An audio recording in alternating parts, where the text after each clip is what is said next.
Here we have topic 26, discovering properties of exponents. Now this is a 3-part video, so this is part 1, dealing with the first 2 activities on your foldable. This foldable looks like a book, so when you print it, it will be printed double-sided, and you're going to fold the side that has the 2 activities on one side and the blank on the other, and fold it in half so it makes a little book. So moving on to activity 1, we have the product of powers. So what happens when you multiply powers with the same base? Look for a pattern as you fill in the table below.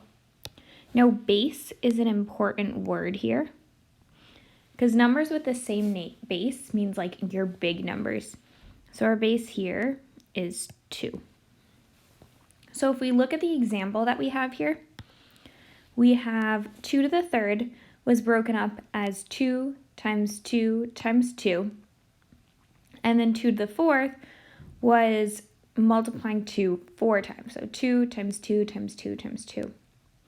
So when we multiply all these 2's together, we all are dealing with the same base of 2. But when we multiply them all together, we actually get 2 to the 7th, because if we count them, there are 7 2's here. Moving on to the next example, we have negative 2 to the second. So I'm going to write negative 2 times negative 2. And I like to write my negatives in parentheses so that way I don't confuse them with being subtraction. And I'm going to put a bracket around here. And then multiply that by negative 2 times negative 2 times negative 2, also known as negative 2 to the third.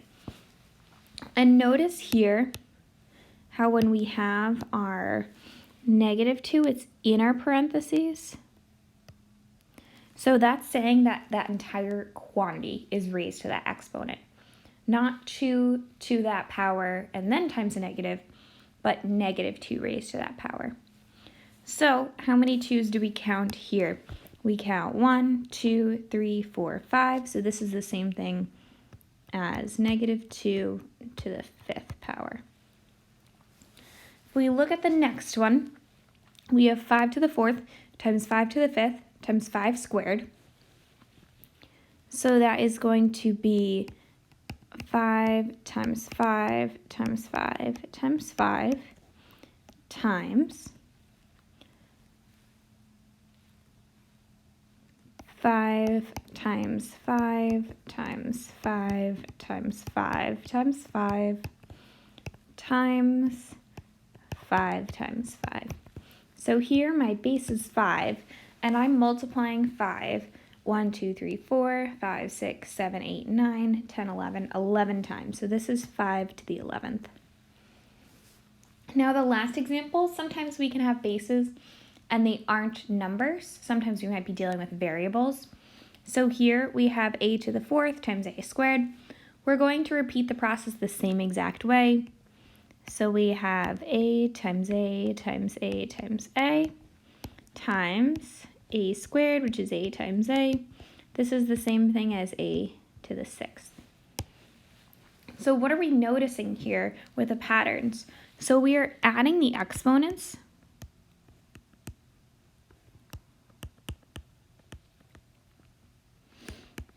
when we're dealing with the same base. So when we have that same base.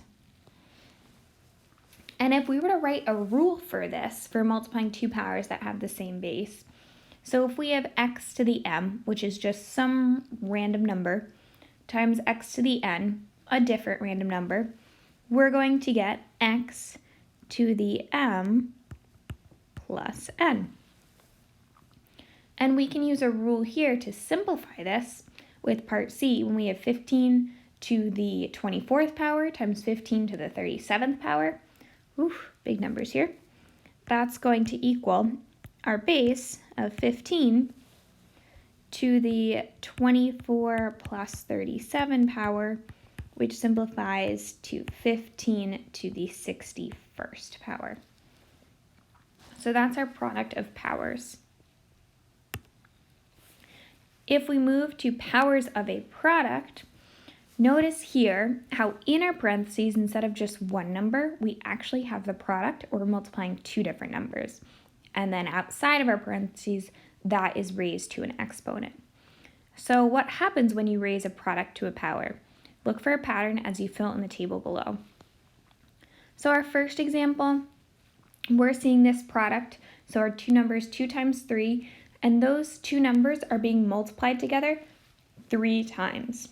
So we can reduce this, we can simplify this to 2 times 3 times second quantity, 2 times 3 times third quantity, 2 times 3.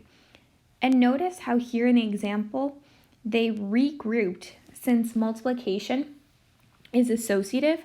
Basically what we're doing here is we are regrouping our 2's together and then regrouping our 3's. So how many 2's do we count? We count 3. So we get 2 to the third power times 3 to the third power. Now we're going to do the exact same thing with our next example, our product of 4 times 6 raised to the 5th power. So we're going to have 4 times 6 times 4 times 6 times 4 times 6 times 4 times 6 times 4 times 6. And if we wanted to rewrite that, we'll end up getting 4 times 4 times 4 times 4 times 4 multiplied by 6 times 6 times 6 times 6 times 6. So if we were to simplify that, we end up getting 4 to the 5th times 6 to the 5th. And notice here how we don't have that multiplication dot. That's because here when we're multiplying these together, it's implied. Our next example is 6a raised to the 4th. Now here, because we have this coefficient and this variable, they're actually being multiplied by, so we don't see that multiplication dot, but we can assume. So here, if we were to multiply these together, we get 6a times 6a times 6a times 6a.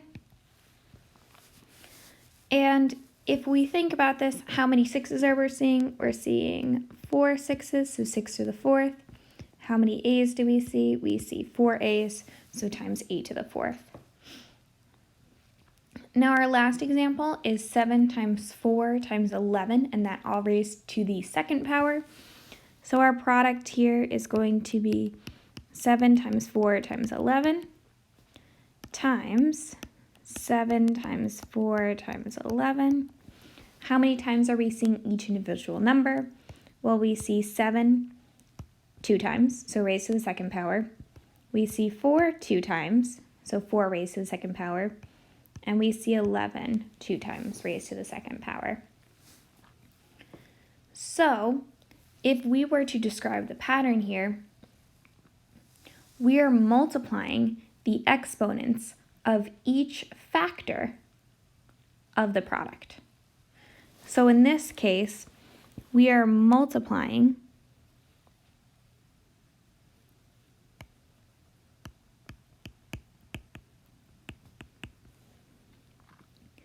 the exponents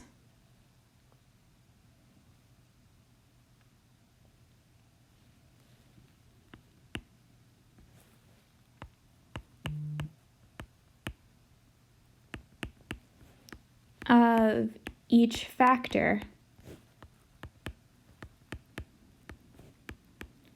of the product.